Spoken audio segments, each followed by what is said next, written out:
بسم الله الرحمن الرحيم إن الحمد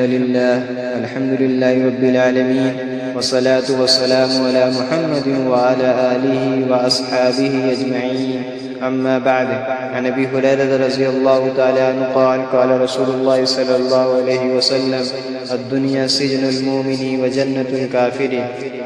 حضرت ابو ہریرہ رضی اللہ تعالیٰ عنہ سے روایت ہے کہ اللہ کے رسول صلی اللہ علیہ وسلم نے ارشاد فرمایا، دنیا مومن کے لیے قید خانہ اور کافر کے لیے جنت ہے۔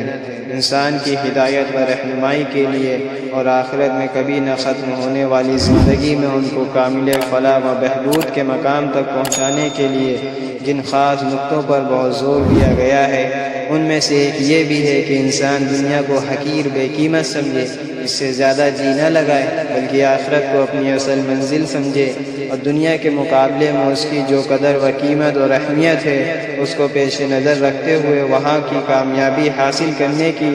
فکر اپنی تمام دنیاوی فکروں پر غالب رکھے، اس کے دل کا رخ آخرت ہی کی طرف ہو۔ اسی لیے فرمایا گیا ہے کہ دنیا مومن کے لیے قید خانہ ہے۔ قیدی اپنی زندگی میں آزاد نہیں ہوتا بلکہ دوسروں کا پابند ہوتا ہے، جو دیا گیا کھا لیا، جہاں کہا گیا بیٹھ گیا، وہ اپنی مرضی سے کچھ نہیں کر سکتا بلکہ چاروں ناچار دوسروں کے اشارے پر چلتا ہے۔ اسی طرح ایک دوسری خصوصیت قید خانے کی یہ ہے کہ قیدی اس سے جی نہیں لگاتا، نہ اس کو اپنا گھر سمجھتا ہے، بلکہ ہر وقت اس سے نکلنے کا خواہش مند اور متمنی رہتا ہے۔ اس کے برعکس جنت کی خصوصیت یہ ہے کہ وہاں کوئی پابندی نہیں، جیسی چاہے گا اپنی مرضی سے زندگی گزارے گا اور اس کی ہر خواہش و آرزو پوری ہوگی۔ اس حدیث میں ایمان والوں کے لیے سبق ہے کہ وہ دنیا میں حکم و قانون کی پابندی والی قید خانے کی زندگی گزاریں اور دنیا سے جی نہ لگائیں۔ اگر مسلمان کے دل کا تعلق اس دنیا کے ساتھ ہو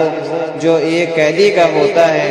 قید خانے کے ساتھ، تو وہ پورا مومن ہے، اور اگر اس نے دنیا سے ایسا دل لگایا کہ وہ اس کی مطلوب اور مقصود بن گئی، تو یہ حدیث بتاتی ہے کہ اس کا یہ حال ایمان کے منافع ہے۔ ایک حدیث میں حضرت صلی اللہ علیہ وسلم نے ارشاد فرمایا ہے کہ اگر دنیا کی قیمت اللہ کے نزدیک مچھر کے پر کے برابر بھی ہوتی، وہ کسی کافر کو ایک گھونٹ پانی بھی نہ دیتا۔ اور خود اللہ جل جلالہ کا ارشاد ہے، فاعوذ باللہ من الشیطان الرجیم، لا یغرنک تقلب الذین کفروا فی البلاد متاع قلیل ثم مأواہم جہنم وبئس المہاد۔ کافروں کا دور دورہ تمہیں دھوکے میں نہ ڈال دے، تھوڑا ہی لطف ہے، پھر ان کا ٹھکانہ جہنم ہے اور وہ کیسی بری آرام گاہ ہے۔ آج کے اس مادہ دور میں اور زندگی کی موجودہ دور میں ایمان والوں کی ذمہ داری اور بھی بڑھ جاتی ہے کہ وہ اپنا بھی جائزہ لیتے رہیں اور امت کے دوسرے افراد کو بھی اپنا سبق یاد دلاتے رہیں۔ وآخر دعوانا ان الحمد للہ رب العالمین۔